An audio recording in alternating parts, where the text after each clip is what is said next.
የማቴዎስ ወንጌል ምዕራፍ 14። በዚያ ዘመን የአራተኛው ክፍል ገዥ ሄሮድስ የኢየሱስን ዝና ሰማ።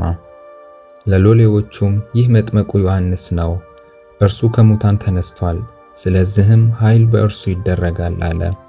ሄሮድስ በወንድሙ በፊልጶስ ሚስት በሄሮድያዳ ምክንያት ዮሐንስን አስይዞ አሳስሮት በወህኒ አኑሮት ነበርና፣ ዮሐንስ እርሷ ለአንተ ትሆን ዘንድ አልተፈቀደም ይለው ነበርና። ሊገድለውም ወዶ ሳለ ሕዝቡ እንደ ነቢይ ስላዩት ፈራቸው።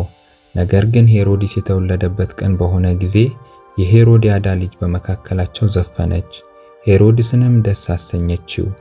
ስለዚህም የምትለምነውን ሁሉ እንዲሰጣት በመሐላ ተስፋ አደረገላት። እርሷም በእናቷ ተመክራ የመጥምቁን የዮሐንስን ራስ በዚህ በወጪት ስጠኝ አለችው። ንጉሡም አዘነ። ነገር ግን ስለ መሐላው ከእርሱም ጋር ተቀምጠው ስላሉት ሰዎች እንዲሰጧት አዘዘ። ልኮም የዮሐንስን ራስ በወህኒ አስቆረጠው። ራሱንም በወጪት አምጥተው ለብላቴናይቱ ሰጧት። ወደ እናቷም ወሰደችው። ደቀ መዛሙርቱም ቀርበው በድኑን ወሰዱና ቀበሩት። መጥተውም ለኢየሱስ አወሩለት። ኢየሱስም በሰማ ጊዜ ከዚያ ብቻውን ወደ ምድረ በዳ በታንኳ ፈቀቅ አለ። ሕዝቡም ሰምተው ከከተማዎቹ በእግር ተከተሉት።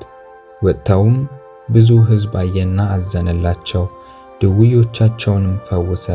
በመሸም ጊዜ ደቀ መዛሙርቱ ወደ እርሱ ቀርበው ቦታው ምድረ በዳ ነው፣ አሁንም ሰዓቱ አልፏል፣ ወደ መንደሮች ሄደው ለራሳቸው ምግብ እንዲገዙ ሕዝቡን አሰናብት አሉት። ኢየሱስም እናንተ የሚበሉትን ስጧቸው እንጂ ሊሄዱ አያስፈልግም አላቸው። እነርሱም ከ5 እንጀራና ከ2 ዓሣ በቀር በዚህ የለንም አሉት። እርሱም እነዚያን ወደዚህ አምጡልኝ አላቸው። ሕዝቡም በሳር ላይ እንዲቀመጡ አዘዘ። 5ቱንም እንጀራና 2ቱን ዓሣ ይዞ ወደ ሰማይ አሻቅቦ አየና ባረከ። እንጀራውንም ቆርሶ ለደቀ መዛሙርቱ ሰጠ፣ ደቀ መዛሙርቱም ለሕዝቡ። ሁሉም በልተው ጠገቡ። የተረፈውም ቁርስራሽ 12 መሶብ ሙሉ አነሱ።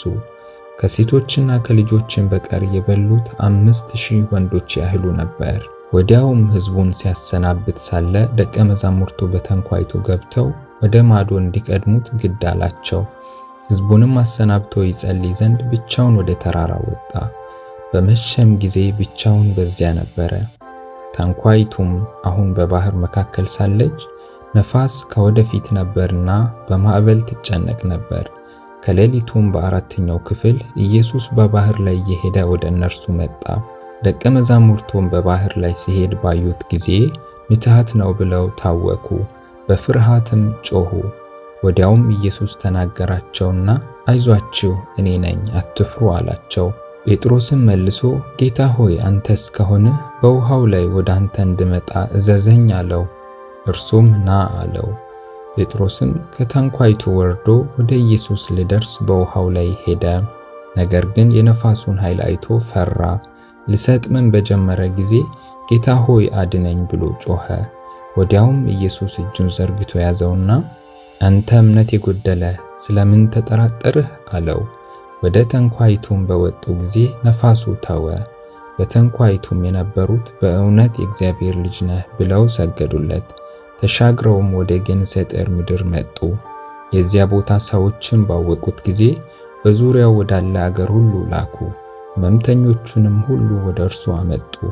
የልብሱንም ጫፍ ብቻ ሊዳስሱ ይለምኑት ነበር። የዳሰሱትም ሁሉ ዳኑ።